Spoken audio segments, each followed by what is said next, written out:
करण वीतराग विज्ञान नमो ताहि जाते भये अरहंतादि महान करि मंगल करि हो महाग्रंथ करण को काज जाते मिले समाज सब पावे निज पद राज। मोक्ष मार्ग प्रकाशक पुनीत, ये ज्वाइन करने वालों की आवाज आती है, ज्वाइन करने पर उसको थोड़ा सा म्यूट कर देना। मोक्ष मार्ग प्रकाशक ग्रंथ पर अपनी चर्चा चल रही है। इसमें चौथे अधिकार तक अपनी बात हो चुकी थी। चौथे अधिकार में जो विशेष संशोधन थे और जो कुछ विशेष स्थल थे जिन पर कुछ चर्चा की जा सकती थी अच्छे से, उस पर अपन ने बात की। हर एक प्रकरण तो अपन नहीं ले पाते हैं, लेकिन फिर भी जितने विशेष जिन पर कुछ विचार बन सके उन सब प्रकरणों को लेने का अपन यहाँ पे प्रयास कर रहे हैं। अब अपने को देखना है पांचवा अधिकार। पांचवें अधिकार के संबंध में थोड़ी सी बात करें अपन। पांचवें अधिकार का नाम रखा गया है विविध मत समीक्षा। टोडरमल जी इसको इसके लिए आखिर में लिखते हैं, अन्य मत निरूपण समाप्त हुआ। विविध मत समीक्षा तो जो बाद के संपादक वगैरह हुए उन्होंने नाम दिया, लेकिन अन्य मत निरूपण ये टोडरमल जी ने इसको नाम दिया था कि अन्य मतों का इसमें पूरी तरह से निरूपण किया गया। पांचवा अधिकार ऐसा है कि अधिकांश लोग इसको पढ़ना पसंद नहीं करते। बहुत से विद्वान भी इसको छोड़ देते हैं। जैसे क्रम चल रहा हो पूरे मोक्ष मार्ग प्रकाशक का, तो मोक्ष मार्ग प्रकाशक में बाकी सब तो पढ़ेंगे, लेकिन पांचवा अधिकार छोड़ दें। मुझे बहुत अटपटी लगती है ये बात, क्योंकि वास्तव में अगर देखा जाए तो टोडरमल जी ने इस पांचवें और छठे अधिकार के पीछे ही अपनी जान गंवाई है। पांचवा और छठा अधिकार ही वो कारण रहा जिसकी वजह से टोडरमल जी के खिलाफ लोगों को साजिशें रचने का मौका मिला। या समझ लीजिए कि टोडरमल जी को एक तरह से बुरा समझा किन्हीं लोगों ने कि इन्होंने हमारी पोल खोल दी है, हमारे बारे में कुछ उजागर कर दिया है, ऐसा समझ करके और फिर उन लोगों ने साजिश रची और टोडरमल जी की हत्या का वो प्रसंग बना। खैर, वो जो भी रहा, पांचवा अधिकार पढ़ने लायक है या नहीं है, इस पर थोड़ी सी अपन बात करना चाहते हैं। मैं तो स्पष्ट रूप से जोर देता हूं कि पांचवा अधिकार प्रत्येक जो भी मोक्ष मार्ग प्रकाशक पढ़ रहा है उसको पढ़ना ही चाहिए। क्यों पढ़ना चाहिए, उसके कुछ कारण मैं आपको बताता हूँ। पांचवें अधिकार में टोडरमल जी ने जो अन्य मतों की बात की है, अन्य मतों की सिर्फ बात नहीं की, बल्कि अन्य मतों का एक तरह से उनकी मान्यताओं का खंडन किया।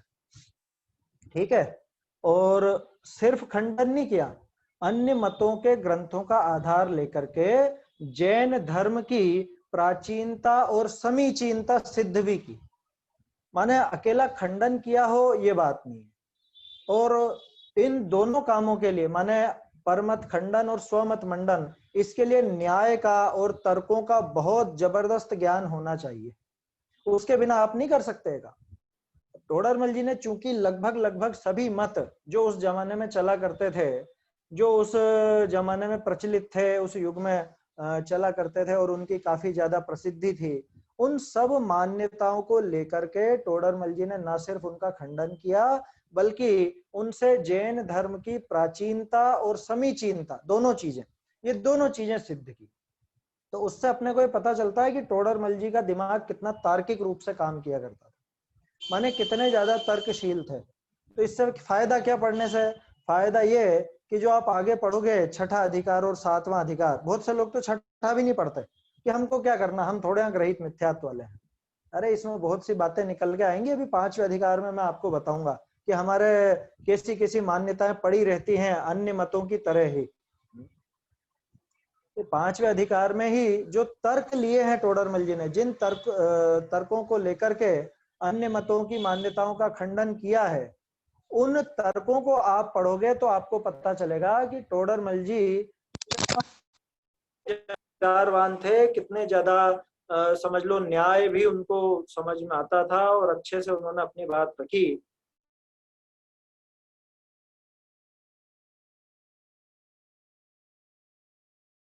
हाँ ठीक है, लिख दिया टोडरमल जी ने सामान्य रूप से, ऐसा नहीं।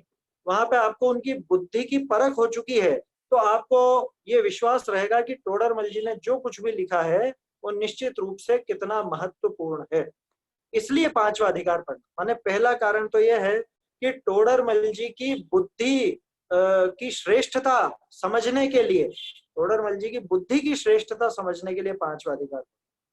दूसरा कारण यह है कि आज इतने दुख की बात है कि अपने जैन लोग ही जैन धर्म को समझ नहीं पाते हैं और अन्य मत में आपको लगे हुए मिल जाएंगे। बड़े बड़े घराने खूब ऐसे, कोई राधा स्वामी सत्संग में घुस गया, कोई कहाँ घुस गया, कोई वैष्णव मत में घुस गया। हमारे यहाँ भी बहुत लोग हैं इस तरह के, आप भी अपने आसपास देख सकते हो। बहुत से जैनी अन्य मतियों में हो गए, अन्य मतियों में घुस गए। हमारे यहाँ पे एक पूरी गली है जिसमें सिर्फ जैन ही जैन रहते हैं, सिर्फ जैन, और कोई दूसरा मिलेगा नहीं उस गली में। लेकिन सबसे बड़ी ये जो नवरात्रा वगैरह के गरबे होते हैं, वो सबसे बड़ा आयोजन उसी गली में होता है। नितेश भाई है ना ध्यान। तो कहने का अर्थ यह है कि जैनों को अपने जैन धर्म की ही खबर नहीं है, अन्य मत में घुसे जा रहे हैं। मेरे खुद के 2 मित्र, हालांकि श्वेतांबर है, श्वेतांबर जैन मित्र हैं, वो अब क्या कहें, जैसे वो स्थानक वासी हैं तो उनके मंदिरों में तो नहीं जाते है ना, वह प्रतिमाओं के दर्शन करने तो नहीं जाएंगे, लेकिन अन्य मत के देवी देवताओं की उनकी प्रतिमाओं के दर्शन करने चले जाएंगे। ये हाल अपने जैनों के है। तो इसलिए ये पांचवा अधिकार पढ़ना, जिससे अन्य मतों की कुछ सत्यता असत्यता का निर्णय हो सके, अन्य मतों की कपोल कल्पना जो चलती है वो किस तरह से काल्पनिक है, कैसे वो झूठ है, ये सारी बात अपने को पता चल सके। तो पता चल के क्या करना, उनसे झगड़ा करना, कि झगड़ा नहीं करना, अपन बच जाएं। भाई आपको अगर किसी जगह पे जाना है तो आपको समझ लीजिए जैसे आपको किसी तीर्थ पे जाना है और वो दूर दराज किसी ऐसे इलाके पर है जहाँ बीच में खूब जंगल पड़ते हों, गांव आते हों, तो आपको क्या ये जानना जरूरी नहीं है कि भैया वहां से रात को मत निकलना, वहां पे डाकू भी रहते हैं, वहां पे लूटपाट होती रहती है, ये सब जानोगे कि नहीं जानोगे? तो ये जानना पड़ेगा। अगर आपको सुरक्षित अपने गंतव्य तक पहुंचना है तो बीच का रास्ता कैसा क्या है, उसमें कोई विषमताएं तो नहीं है, ये सब जानना बहुत जरूरी है। और इसलिए ये पांचवा अधिकार भी पढ़ना जरूरी है। एक चीज और है, जैसा हमने शुरू में जो 2 दिन बात की थी परिचय के संबंध में, टोडरमल जी की जो रचना शैली है आपने देखा होगा है ना। दूसरे तीसरे अधिकार में तो दुख और दुख के कारण बताए, और जब तीसरे अधिकार में दुख का कारण सिद्ध हो गया मिथ्या दर्शन, चौथे अधिकार में वो मिथ्या दर्शन ज्ञान चारित्र का वर्णन किया, वहां पे अनादिकाल से चले आ रहे अग्रहित मिथ्यात्व का वर्णन था। ठीक है ना। अब अग्रहित मिथ्यात्व का वर्णन तो चौथे में ही पूरा कर दिया टोडरमल जी ने, अब उसके बाद अग्रहित का वर्णन नहीं किया। उसके बाद वो ग्रहित मिथ्यात्व का वर्णन करने लगे, ग्रहित मिथ्यात्व का वर्णन करने लगे। और सबसे पहले उन्होंने बहुत बाहर का ग्रहित मिथ्यात्व लिया। बहुत बाहर का माने कि जो जैन धर्म के बाहर हैं, जैन धर्म के बाहर जो अन्य मत हैं, वो वाला ग्रहित मिथ्यात्व लिया। कि तो क्या टोडरमल जी अन्य लोगों को समझाना चाहते थे कि तुम्हारे यहाँ पे गड़बड़ है? कि नहीं, वो जैनियों को ही समझाना चाहते थे कि भैया तुम इधर उधर मत भटको, तुम इधर उधर मत लगो, अन्य मत में मत लगो, ये समझाना चाहते थे। जैसे अगर मान लीजिए मुझे शराब बुरी लगती है, मुझे शराब का निषेध करना है, तो मैं वो शराब के ठेके पर जाकर निषेध करूंगा क्या? मुझे शराब के ठेके पर जाकर निषेध करने के लिए शराब का निषेध नहीं करना है। मुझे शराब का निषेध इसलिए करना है कि मेरा बच्चा कहीं वो शराब के चक्कर में न पड़े, वो शराबी ना हो जाए, वो शराब से दूर रहे, तो मैं शराब का निषेध करूंगा। तो शराब का निषेध करने के लिए शराबियों के सामने या शराब के ठेके के सामने जाने की आवश्यकता नहीं, बल्कि मैं मेरे परिवारजनों को, मेरे जो प्रिय हैं उनको ही समझाऊंगा। ठीक उसी तरह से टोडरमल जी किसी अन्य को समझाने के लिए पांचवा अधिकार नहीं लिख रहे थे, किसी अन्य को, अन्य मत वालों को बताने के लिए अधिकार नहीं लिख रहे थे कि तुमने ऐसी ऐसी गड़बड़ करी, बल्कि अपने ही जैनी भाई जो ये मोक्ष मार्ग प्रकाशक पढ़े हैं, वो जैनी भाई ये समझ जाएं कि भैया अन्य मत में सार कुछ भी नहीं है, पूरा ग्रहित मिथ्यात्व का ही फैला रहा है। तो ग्रहित मिथ्यात्व का वर्णन जब करने लगे टोडरमल जी, तो सबसे पहले इतने बाहर का ग्रहित मिथ्यात्व लिया उन्होंने। इतने बाहर का माने जो जैन धर्म से बाहर है, ऐसा ग्रहित मिथ्यात्व भी जैनी लोग पाल लेते हैं, जैनी लोग वो ग्रहित मिथ्यात्व अपना लेते हैं, उस चक्कर में ना आ जाए, इसलिए उसका वर्णन करना जरूरी समझा। और जरूरी समझा, उसके पीछे उन्होंने अपनी जान दी। तो कम से कम हमको ये 5 अधिकार तो देखना ही चाहिए, इसको छोड़ नहीं देना चाहिए कि अरे इसमें तो अन्य मत का है, इसको क्या पढ़ना। पढ़ो, इसलिए पढ़ो कि कभी चक्कर में नहीं आ जाए, इसलिए पढ़ो कि टोडरमल जी कितने तीक्ष्ण बुद्धि वाले थे, और इसलिए पढ़ो कि इसमें बहुत सी बातें ऐसी आएंगी जो अपने जैन मत का पालन करते हुए भी आपको देखने को मिलेंगी। हमने ऐसी बातों पर निशान लगा रखा है, वो सब देखेंगे अपन, संशोधन तो देखेंगे ही देखेंगे, लेकिन वो खास खास बातें जो अपने चिंतन करने लायक है, कहीं अपने मंदिरों में, कहीं अपने कार्यक्रमों में, कहीं अपनी क्रियाओं में, अपने व्रत उपवास में वो चीजें तो नहीं घुस गई हैं। ये समझने के लिए अपने को ये 5वां अधिकार देखना ही चाहिए। आया समझ में? बहुत से विद्वान इसको नहीं लेते हैं, कह देते हैं काम का नहीं है, काम का नहीं, बहुत काम का है, ये अपन देखेंगे कितना काम का है ना, ये सारी चीजें आएंगी इसके अंदर। तो ये थोड़ा सा अपने को विचार करना चाहिए, एक एक करके ये सभी बिंदुओं पर अपन विचार करेंगे। अधिकांश तो अन्य मतों का जो वर्णन है वहां पे संशोधन है, उसमें भी आपको टोडरमल जी की बुद्धि की बारीकी, उनका पैनापन, वो सब नजर आएगा। और बाकी जो विशेष स्थल है उन सब की अपन चर्चा करेंगे। एक चीज और बताना चाहूंगा, पहले शुरू के दिनों में भी मैंने आपसे कही थी कि ये जो 5वां अधिकार है, ध्यान से सुनिएगा, 5वां अधिकार है, ये मिथ्यात्व को छुड़ाने के लिए यहां से एक अभियान प्रारंभ किया टोडरमल जी ने, ग्रहित मिथ्यात्व से छुड़ाने के लिए। अग्रहित मिथ्यात्व का निषेध हो गया चौथे अधिकार में। चौथे अधिकार में अग्रहित मिथ्यात्व का वर्णन है पूरा, मिथ्या दर्शन, मिथ्या ज्ञान, मिथ्या चारित्र जो अनादिकाल से चल रहा है। 5वें अधिकार में ग्रहित मिथ्यात्व बहुत बाहर का, कौन सा? 6 अनायतन वाला। 6 अनायतन की जो बात हम करते हैं ना, सम्यक्त के 25 दोषों में आपने देखा होगा 6 अनायतन 3 मूढ़ता। अभी तो बहुत से लोग ये समझ ही नहीं पाएंगे 6 अनायतन और 3 मूढ़ता में अंतर क्या है। ये बारीकी टोडरमल जी से ही सीखे हम लोग भी, हम कोई भी ये चीज टोडरमल जी से पकड़ना ही।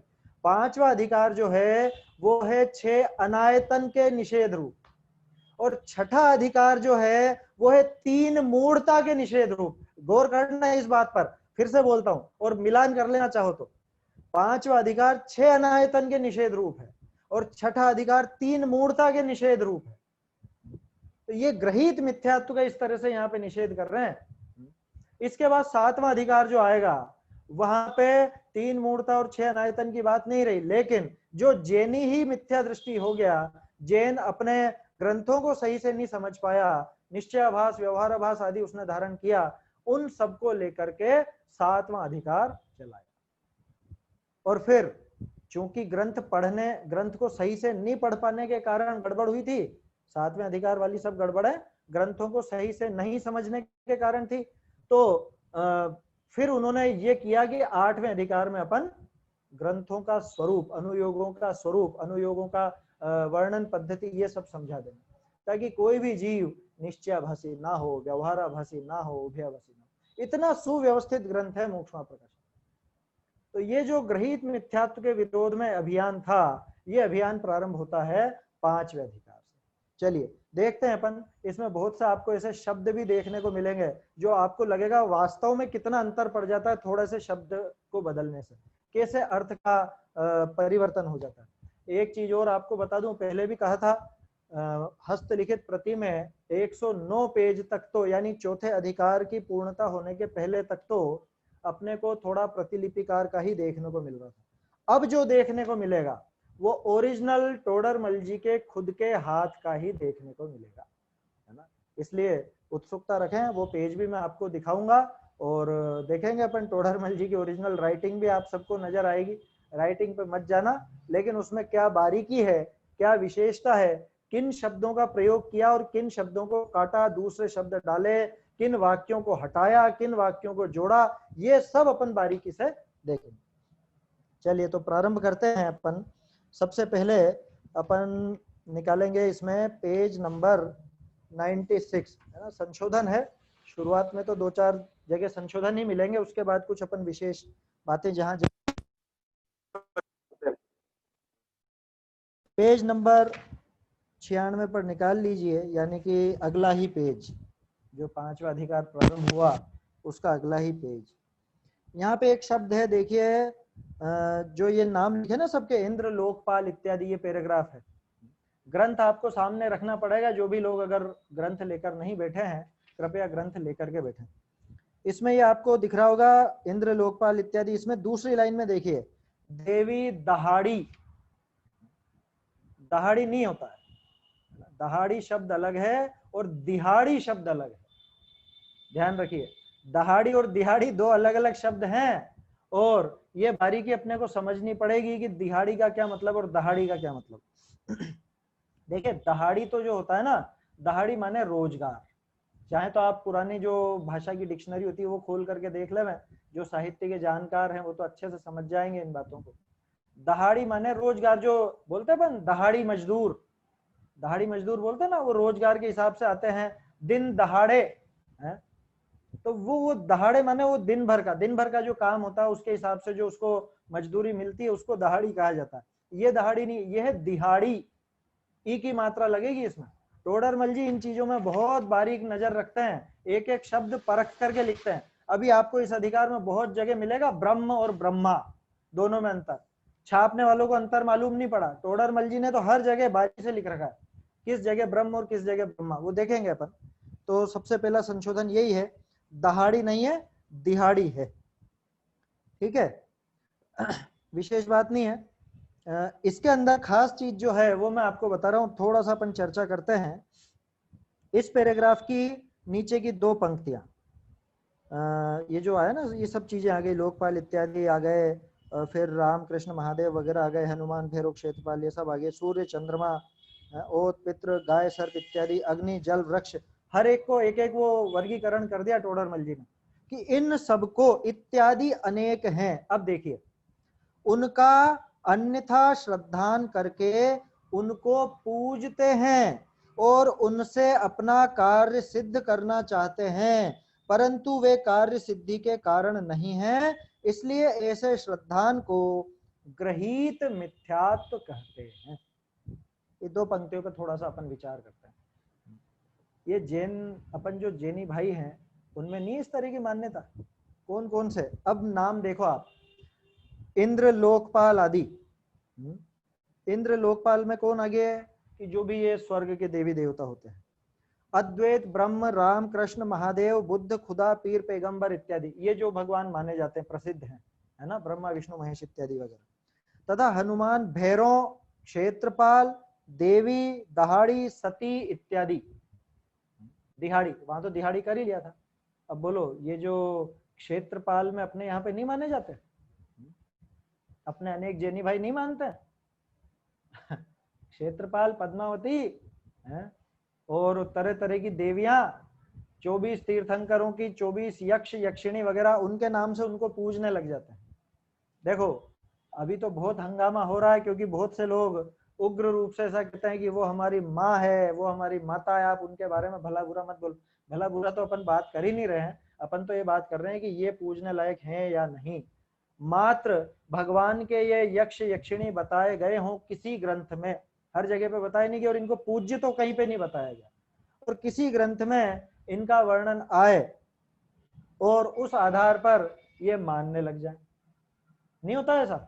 हमारे पास महाराष्ट्र से 4-5 साल पहले फोन आया, वो भी पाटनी थे, हम भी पाटनी हैं।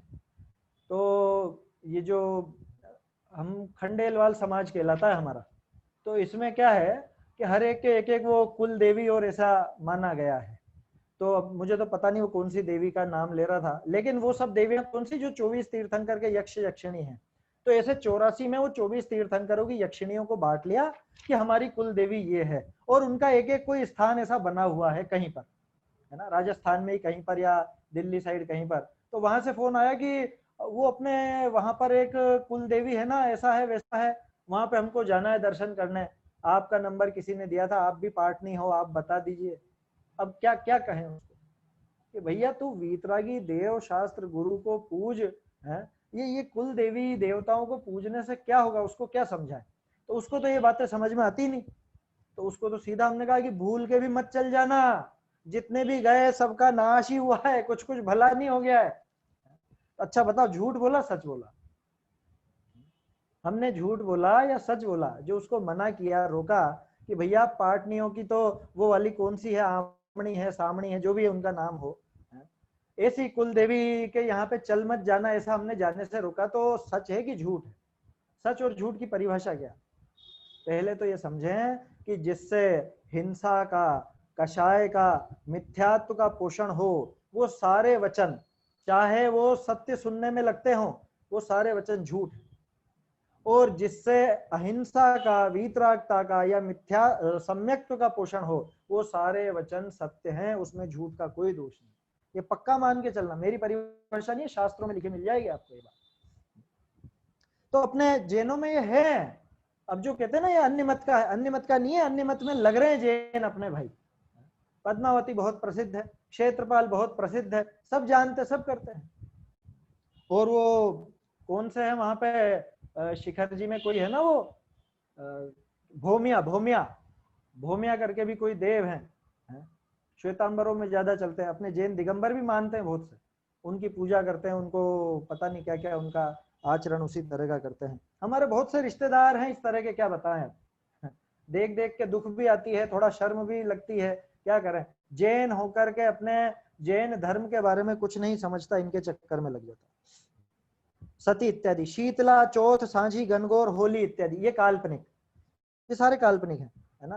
वो संतोषी माँ के बारे में अपन ने बात करी थी, नहीं शायद यहाँ नहीं करी, किसी और कक्षा में करी थी, आपको ध्यान हो तो। जो शोले फिल्म आई थी, शोले फिल्म के साथ ही एक और फिल्म आई थी जय संतोषी माँ, ये संतोषी माता उसके बाद ही चली, और उसके बाद ही उनके मंदिर वंदिर सब बनने लगे। आप देखो यहाँ पे संतोषी का नाम नहीं मिलेगा, बाकी ये शीतला वगैरह का नाम मिलेगा। वो जो बच्चों के चेचक वेचक निकल आती है, उसके लिए वहाँ बच्चों को वहां पे पहुंचा देते हैं कि अरे जाओ वहां पे वो शीतला माता की पूजा करके आओ, ठंडा बासी वहां पे चढ़ा के आओ और वही खाओ, पता नहीं क्या क्या क्रियाएं होती। तो ये जैन भी इन क्रियाओं में लग रहा है, इसलिए टोडरमल जी को ये सब लिखना पड़ा। और क्या क्या, सूर्य, चंद्रमा, ग्रह, ओत, पितृ, व्यंतर आदि। पितरों को तो आज भी बहुत से गांवों में जैन लोग, अपने जैनी भाई पितरों को पूजते हैं। कोई भी अपना घर का कार्यक्रम हो, शादी ब्याह इत्यादि, उसमें पहले उनके नाम से कुछ ना कुछ निकाला जाता है। आपको सुनकर आश्चर्य हो रहा है स्वाध्यायी लोगों को, लेकिन कभी आप कोई रिश्तेदार हो आपके पुराने या गांवों में हो तो आपको ये जानकारी आसानी से मिल जाएगी। वह निकाला जाता है शादी ब्याह में, वो समझ लीजिए जो रसोई है, जहाँ पे रसोई नहीं, वो जो भोजन का भंडार है, उस भंडार में से एक कोने में उनके लिए कुछ प्लेट वगैरह में निकाल के रखा जाता है, और वो कुछ भी नहीं होता, उसका चीटियां खाती है और कुछ भी नहीं होता, लेकिन निकालना है। किसके लिए निकालना है? वो जो हमारे बड़े बूढ़े जो भी थे, पितर वगैरह। ये सब चीजें चलती हैं, देखी होंगी आपने या सुनी होंगी। ज्यादातर गांव गुचों में चलती, जहाँ पे स्वाध्याय की कोई परिपाटी नहीं। और जो गांवों से आकर के बड़े शहरों में बस गए, भले बहुत बड़े सेठ हो गए हों, समाज के खूब बड़े हो गए हों, लेकिन तो भी दिमाग में से निकलती नहीं। अरे और तो और क्या कहूं, बहुत से स्वाध्याय करने वाले, स्वाध्याय कराने वाले लोग तक ऐसी क्रियाएं करते देखे जाते हैं, तब बहुत ज्यादा खेद होता है मन में कि ये पढ़ने वाले के दिमाग में इतनी सी बात नहीं घुस रही। ये पांचवें अधिकार का महत्व है, ये सब चीजें समझने के लिए। ये मान्यता कहीं अपने घरों में न घुस जाए। आज नहीं, 2-4 साल बाद, 10-20 साल बाद, जब अपने बच्चे बड़े हों, उनके घर में कोई उनकी बहू आए, पत्नी आए, तो कोई ऐसी नई मान्यता न आ जाए। इनसे बचने के लिए पांचवा अधिकार जरूर पढ़ लेना। सूर्य, चंद्रमा, ग्रह, ओत, पितृ, व्यंतर आदि। व्यंतरों को पूजते हैं, जरा जरा से में घबरा जाते हैं लोग बात। तथा गाय, सर्प इत्यादि, गाय को पूजते हैं। हमारे यहाँ जैनी लोग हैं ऐसे, गाय को रोटी देंगे और उसको ऐसे ऐसे यूं करेंगे, नमस्कार करेंगे, उसको ऐसे मस्तक पर, उसके हाथ लगा के मस्तक पर उसको पूजेंगे, उसकी पूजा करेंगे। अरे पीपल पर जाके पीपल को डोरा बांधेंगे, जैन। हमारे रिश्तेदार क्या कहें अब इतनी मूर्खता जब जैनों में व्याप्त है, तो ये पांचवा अधिकार कितना प्रासंगिक है अपने आप ही समझ में आ जाता है। सांप की पूजा, अग्नि, जल, वृक्ष, वृक्ष की बात कर ही ली अपन ने, पीपल वगैरह, शस्त्र, दवात, बर्तन इत्यादि। नहीं होता है दिवाली के पहले धनतेरस पर ही लेकर के आना, है, और फिर उसकी पूजा करना, कोई भी सामान खरीदना। मैं कह रहा हूं धनतेरस के दिन एक भी सुई तक मत खरीद लेना, सुई भी मत खरीदना, एक सुई भी। क्या? क्योंकि उससे ये चीज फैलती है, उससे तो ये बढ़ावा मिलता है लोगों को। टाल देना, उस दिन भले छूट मिल रही हो तो भी मत लेना। क्यों नहीं लेना? इसलिए नहीं लेना क्योंकि उससे उस पर्व को बढ़ावा मिलता है, उससे उस मिथ्यात्व का पोषण होता है कि अरे जेनी लोग लेके जाते हैं, धनतेरस को सबसे ज्यादा खरीदी जेनी करते हैं, नए कपड़े, नए बर्तन, नई चीजें, रसोई के सामान और दूसरा सामान जो भी है, उनको ले जा करके और फिर पूजा जाता है। जो भी नई चीजें लाएंगे फिर उनकी पूजा करेंगे। अरे चलो शस्त्र दवात वगैरह की तो और तो छोड़ो, शस्त्र वगैरह तो अपने काम नहीं है, बही खाते, बही खातों की पूजा होती कि नहीं होती? मैंने देखा, अभी मैं कुछ समय पहले गया था दशलक्षण में पिछले वर्ष, तो वहां पे किसी ने मुझसे कहा कि पंडित जी ये करना चाहिए कि नहीं करना चाहिए, हम लोग तो ये जो अपना वीर निर्वाण उत्सव आता है, माने वो जिसको दीपावली कहते हैं लोग, कि उस दिन वो सब रख करके और पूजा करते हैं वहां पे दुकान में पूजा। पहली बात तो अगर पूजा आपको करनी है तो पूजा करने का स्थान एकमात्र मंदिर है, भगवान के सामने है। आप भगवान की पूजा कर रहे हो ना, तो भगवान के सामने करो, द्रव्य से, है ना। अब लॉकडाउन में जैसे घर पे बैठे हैं और लोग बाग यहीं पे घर पे ही द्रव्य से पूजा करने लग गए, वो बिल्कुल उचित परिपाटी नहीं है, वो बिल्कुल गलत परिपाटी है। बहुत से लोग और बहुत से विद्वान भले इसका समर्थन करते हो, मैं बिल्कुल स्पष्ट रूप से इसका निषेध करता हूँ, विरोध करता हूँ। उसके पीछे कारण है, क्या कारण? कि आप आगे के शिथिलाचार को एक अवसर दे रहे हो, लोगों को बहाना मिल चुका है। अभी आप देख लेना बड़े शहरों में ये बीमारी फैल जाएगी, ये लॉकडाउन वगैरह समाप्त हो जाएगा ना, अब 10-10, 15-15 किलोमीटर दूर तो मंदिर है, तो वो कहेंगे अरे अपन उस टाइम पर भी तो घर पे करते ही थे, तो घर पे ही कर लो, क्या करना वहां इतनी दूर जाएंगे, फिर ऑफिस भी जाना है, लेट हो रहे हैं, रहने दो यही कर लो घर पे। तो वो घर पे चलने की परिपाटी चालू हो जाएगी, घर पे पूजा ना देगी। इसलिए भूल के भी द्रव्य पूजा घर पे करनी ही नहीं, भले कोई चंजी, कोई विद्वान, कोई कुछ भी कर रहा हो, भूल के भी नहीं करनी। नितेश भाई ये जिम्मेदारी अपनी, अंकुर भाई ये चीजों के अपने को निषेध करना चाहिए, लोगों को समझाना चाहिए। ये परिपाटी बिगड़ रही है, अभिनय का दोष बढ़ रहा है। आगे आने वाले समय में आपको बताऊं, मैं पूना वगैरह जहां पे बहुत से अपने जैन हैं, मंदिर कम है, दूर है, लोगों ने घरों पर प्रतिमाएं रख रखी है, प्रतिमाएं रख रखी घरों पर। हालांकि पूजते नहीं है वो क्या कहते हैं, बस इनको देख के हमको याद आ जाती है। अब मुझे ये बताओ कि वहां पर उनको वो जो अब लॉकडाउन जो लगा है, उन प्रतिमाओं के दर्शन करने में तो पूरा काम हो रहा है कि नहीं हो रहा है, और वो उनके सामने पूजा कर लेंगे कि नहीं कर लेंगे। वो परिपाटी आगे चल करके घर घर में छोटी छोटी प्रतिमाएं स्थापित हो जाएंगी, भगवान का महा अभिनय होगा, और इस सबका दोष उस व्यक्ति को है जो अपने घरों में बैठ करके द्रव्य पूजा कर रहे। बिल्कुल स्पष्ट निषेध करना। और आपको मेरी नहीं जमती हो तो युगल जी बाबूजी की सुना कीजिए, और जो थोड़े से इस विषय में दृढ़ता पूर्वक बोलते हैं उनकी सुना कीजिए। बिल्कुल मैं मतलब क्या कहूँ, अब हाथ जोड़ के निवेदन करता हूँ आप सबसे, ये घरों पर पूजा, अगर भाव पूजा आपको करनी है तो दिक्कत नहीं, तो समस्या नहीं है। भाव पूजा तो कहीं भी करो, तो भाव है अपने मन से, आप कुछ भी कर लो, गुनगुना लो, जो भी करना है कर लो। लेकिन द्रव्य पूजन बाकायदा मंदिर में ही की जाती है, मंदिर का अर्थ जिनालय में ही की जाती है, वहीं पर आप कीजिए। नहीं मौका मिल रहा है, दर्शन का मौका मिल रहा है, दर्शन करके आइए, स्तुति कीजिए। अभी तो लोगों के दिमाग में पूजन संबंधी बहुत भ्रम है, मुझे कई बार बहुत विचार आता है इस पर भी अच्छी लंबी चर्चा हो, पर अपना न तो वो समय है, न अपना वो प्रसंग है। पूजा, स्तुति, भक्ति, इनमें अंतर है क्या? लोगों के दिमाग में ऐसा बैठ गया, स्तुति तो सुबह सुबह दर्शन के टाइम बोलने की है, भक्ति तो शाम को करने की है, और पूजन तो ऐसे द्रव्य से ही की जाती है। मैं एक छोटा सा प्रश्न देकर इस विषय को विराम देता हूं कि मैंने भगवान की स्तुति बोली, मान लो सकल गेय गायक की स्तुति बोली, ठीक है, स्तुति बोलकर बाद में चावल चढ़ाए, ये द्रव्य पूजा है या नहीं? आप ठंडे दिमाग से विचार कीजिएगा। इस पर ज्यादा विस्तार से चर्चा करने का न तो अभी प्रसंग है न समय है, इसलिए मैं वो बात यहाँ पर नहीं कर रहा हूँ, लेकिन आप विचार कीजिएगा। हमने तो सोच ही जाने क्या रखा है, स्तुति अलग, पूजा अलग, भक्ति अलग, आराधना अलग है, दिमाग में जाने क्या बैठा हुआ।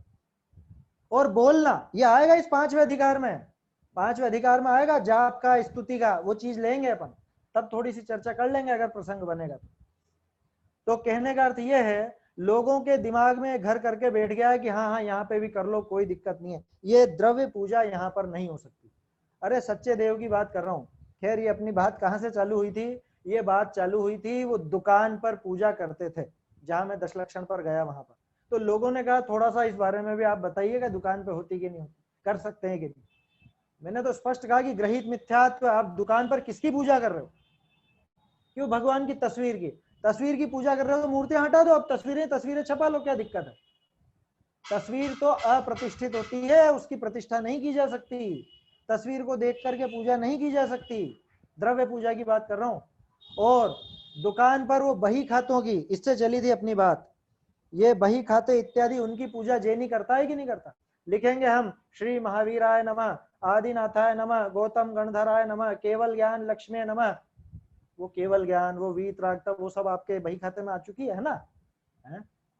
वो जो सारा का सारा काला काम है अपना, काला का मतलब पाप का ही तो कार्य है।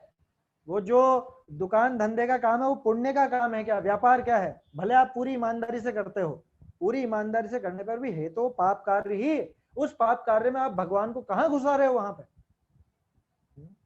और वीतरागाय नमः, जहां पूरा राग द्वेष का स्थान है वहां पे आप ऊपर ही ऊपर लिखोगे, वो साथिया बनाओगे रोली से और वो बही खाते की पूजा की जाएगी। ये सारा का सारा काम गलत है। बही खाते की पूजा ही तो है, काय की पूजा है वो जो दिवाली पर, दिवाली कह रहा हूँ, वीर निर्वाण इसलिए नहीं कह रहा क्योंकि वीर निर्वाण मनाना आता कहाँ है लोगों को, वो दिवाली मना रहे हैं। वो दिवाली अन्य मत का त्योहार है, अपना नहीं है, अपना तो वीर निर्वाण उत्सव है, ये ध्यान रखिएगा। तो वो जो शाम को बैठ करके बही खाते निकालते हैं, ये इसमें आ गया, ये शस्त्र, दवात, बर्तन इत्यादि अनेक हैं। यहां तक तो पूरी डिटेल दी टोडर मल जी ने कि इसका जब दिमाग खराब होता है तब किन किन को पूजने लगता है, ये बता रहे हैं। जब दिमाग में कुछ घुस जाता है इसके तब किन किन को पूजने लगता है, ये बता रहे हैं। अब क्या कह रहे हैं यहाँ? उनका अन्यथा श्रद्धान करके उनको पूजते हैं। अब मैं आपसे कह रहा हूं कि ऊपर के सारी चीजें हटा दो, अब यहाँ रख दो असली देवशास्त्र गुरु, सच्चे देवशास्त्र गुरु, और फिर ये पंक्तियां पढ़ो, अपने ऊपर लागू होती कि नहीं होती हुए देखो। उनका अन्यथा, किनका? सच्चे देव शास्त्र गुरु का अन्यथा श्रद्धान करके उनको पूजते हैं। हमारे दिमाग में अन्यथा श्रद्धान नहीं बैठा हुआ है लोगों का। मैं तो ये बता रहा हूं कि इसको आप यहाँ पे भी घटित कर सकते हो। महावीर स्वामी, बच्चे पैदा नहीं हो रहे तो बच्चा बच्ची महावीर स्वामी करा देंगे, ऐसा अन्यथा श्रद्धान करके मैं महावीर स्वामी को पूजूं। व्यापार में बहुत घाटा हो रहा है, नुकसान हो रहा है, घर में अशांति फैली है, तो ये सब शांति शांति नाथ जी करवा देंगे, तो ऐसा अन्यथा श्रद्धान करके उनको पूजूं। शनि चल रहा है, शनि की 7.5 चल रही है मेरे, तो वो शनि का दोष कौन टाल देगा? मुनि सूरज जी टाल देंगे। ऐसा अन्यथा श्रद्धान करके उनको पूजूं और उनसे अपना कार्य सिद्ध करना चाहते हैं, परंतु वे कार्य सिद्धि के कारण नहीं है। गजब हो गया। वीतरागी देव कार्य सिद्धि के कारण नहीं है कि हाँ बिल्कुल नहीं है, तुम जो कार्य कराना चाह रहे हो उस कार्य सिद्धि के कारण नहीं है। तुम मोक्ष चाहोगे तो वो जरूर मिलेगा, मोक्ष मार्ग चाहोगे वो मिल जाएगा, लेकिन तुम चाहो कि भगवान की पूजा करने से हमको बच्चा हो जाए, भगवान की पूजा करने से हमको ये व्यापार धंधे में सफलता मिल जाए, भगवान की पूजा करने से घर में शांति हो जाए, ये जो हमारा कोर्ट केस चल रहा है ये निपट जाए, या और जो भी लौकिक इच्छा हो वो हो जाए, ये सारा का सारा न तो कार्य सिद्धि होगी और न ये इसके कारण। अरे थोड़ा विचार तो करो। महावीर स्वामी खुद ब्रह्मचारी, उनकी शादी तक नहीं हुई, आप उनसे बच्चे मांग रहे हो, उनके खुद के बच्चे नहीं हो उनसे बच्चे मांग रहे हो क्या? ऐसे ही सब में लगा लेना। वो 9 ग्रह बना लिए, 9 ग्रहों के निवारण के लिए 9 ग्रह, और हर एक ग्रह पे एक एक को बिठा दिया माने, अब जैसे मुनि सूरज जी का शनि का इसका मालूम है, बाकी का मुझे पता नहीं, क्योंकि ये प्रसिद्ध है ना, हमारे पास का ही क्षेत्र है। नीतेश भाई तुम्हारे पास ही तो है केशवराय पाटन वहां पे आप देखो शनिवार को, और अगर शनिवार को अमावस आ जाए तो देखो लोगों की भीड़ कितनी रहती है केशवराय पाटन में। मुनि सूरत नाथ जी का मंदिर है वहां, तो बहुत बहुत लोगों की मान्यताएं जुड़ी हुई हैं और पता नहीं क्या क्या मानते हैं। मतलब दिमाग कहाँ जा रहा है?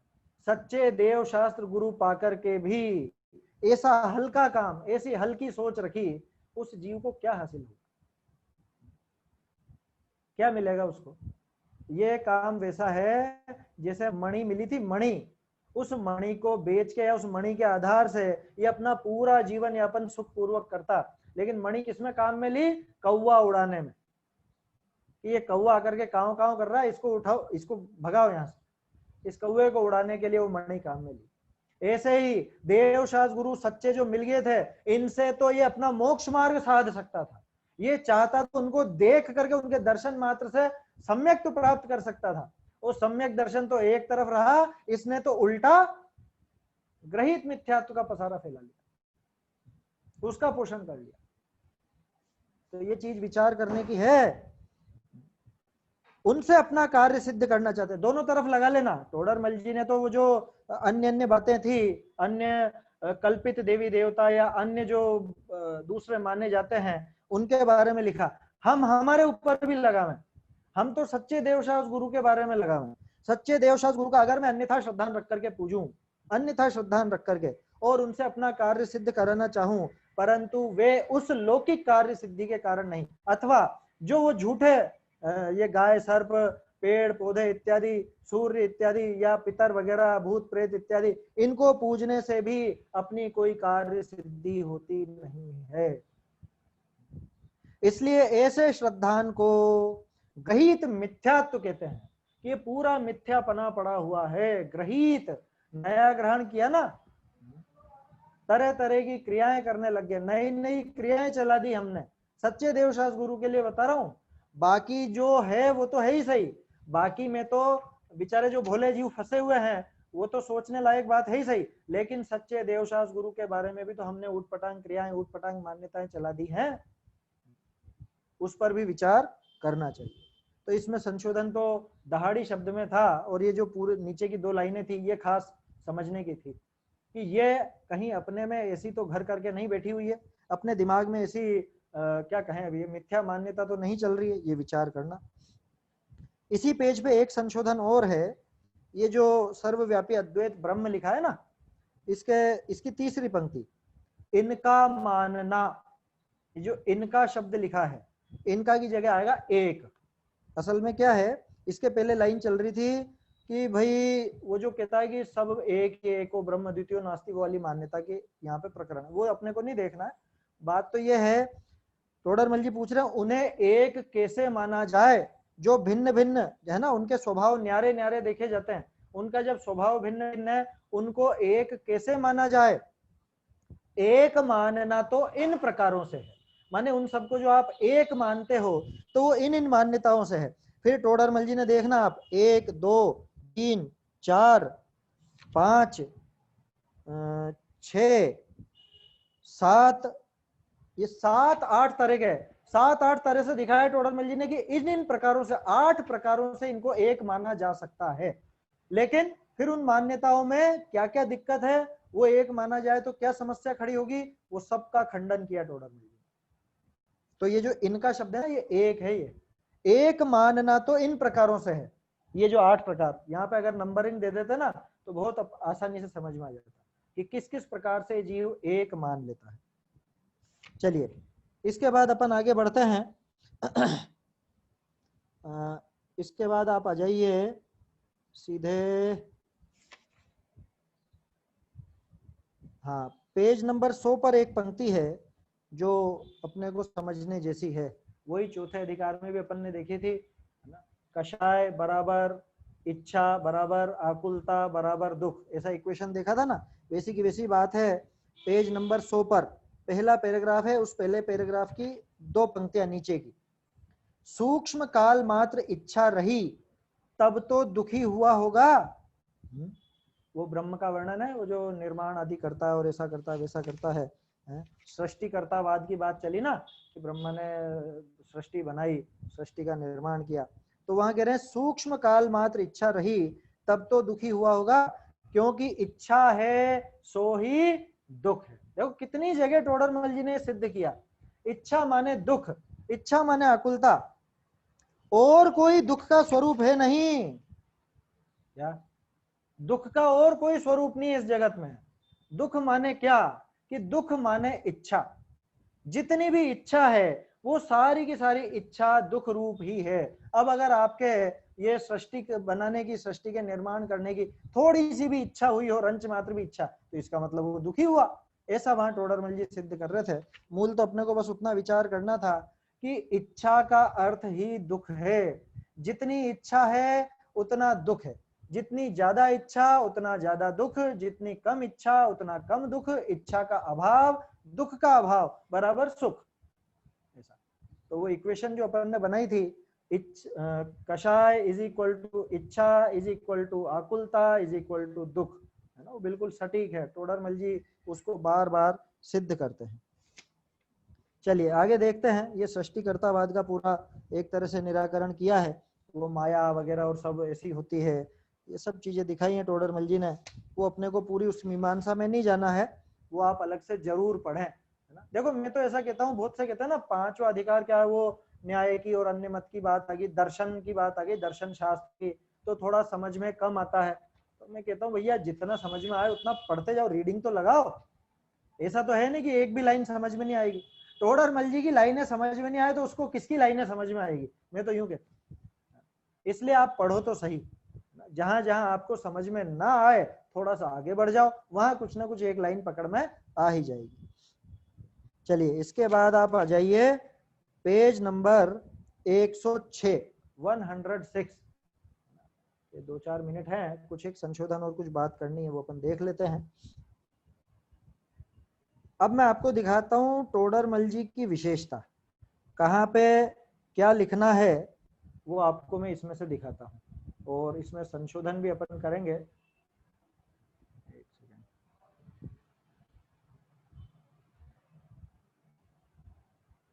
मैं स्क्रीन पर आपको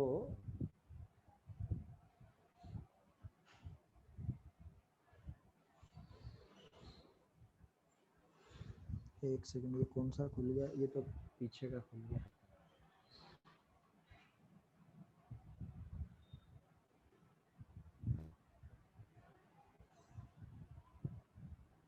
चलिए यहाँ देखते हैं ना, ये आपके तो 106 आएगा और मेरे इसमें 100, ये कौन सा पेज आया, 130 आ गया। अच्छा ये इसका फोटो नहीं आ पाया है, कोई बात नहीं, वो मैं आपको बाद में दिखाऊंगा 130 पर। 126 पेज जो इसका था वो अभी नहीं आ पाया है, कोई दिक्कत नहीं, इस पर देखते हैं अपन, समझते हैं इसको।